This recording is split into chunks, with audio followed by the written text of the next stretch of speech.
जब एक यहूदी औरत ने आप सल्लल्लाहु अलैहि वसल्लम को गोश्त में जहर मिलाकर खिलाने की कोशिश की तो अल्लाह ने एक ऐसा मौजा दिखाया जिसने उस औरत की जिंदगी का पांसा पलट कर रख दिया। ये उस वक्त की बात है जब मुसलमानों ने खैबर को फतह कर लिया था, जो यहूदियों का सबसे मजबूत किला और गढ़ माना जाता था। खैबर फतह हुआ तो वहाँ के यहूदी सरदार हारिस बिन अब हकीक भी मारे गए। उनकी बेटी जैनब के दिल में बाप की मौत का गम था और साथ में बदले की आग भी। उसने सोचा कि अगर मैं मोहम्मद सल्लल्लाहु अलैहि वसल्लम को खत्म कर दूं तो सबका बदला पूरा हो जाएगा। उसने एक मंसूबा बनाया और लोगों से पूछा कि नबी करीम को गोश्त में से कौन सा हिस्सा ज्यादा पसंद है। लोगों ने बताया कि दस्ती यानी कंधे का गोश्त। उसने एक बकरी ज़बाह की उसे भुना और फिर उसमें इतना जहर मिलाया कि जो भी खाए फौरन मर जाए। खास तवज्जो दस्ती पर दी और उसमें सबसे ज्यादा जहर भरा। फिर वो नबी करीम की खिदमत में हाजिर हुई और अर्ज किया कि ये हदिया है, कबूल फरमाएं। नबी करीम हमेशा हदिया और तोहफा कबूल फरमाते थे।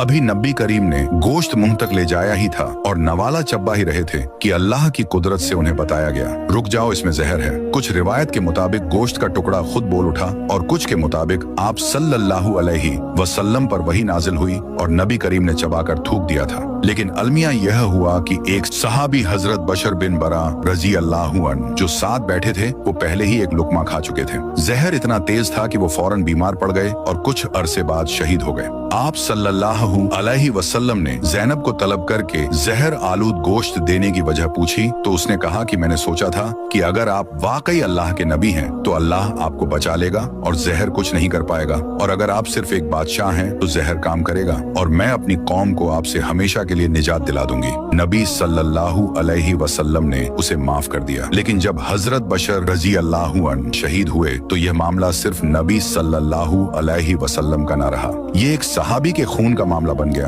और उनके घर वालों ने कसा मांगा, यानी जान के बदले जान, जो उनका शरई हक था, और फिर उसे कत्ल किया गया। रिवायत के मुताबिक उस एक लुकमे का असर नबी सल्लल्लाहु अलैहि वसल्लम पर आखिर तक रहा। नबी सल्लल्लाहु अलैहि वसल्लम अपनी वफात की बीमारी में फरमाते थे, ए आयशा, मैं हमेशा खैबर में खाए हुए खाने का दर्द महसूस करता रहा और अब वो वक्त आया है कि इस जहर ने मेरी शहर काट दी।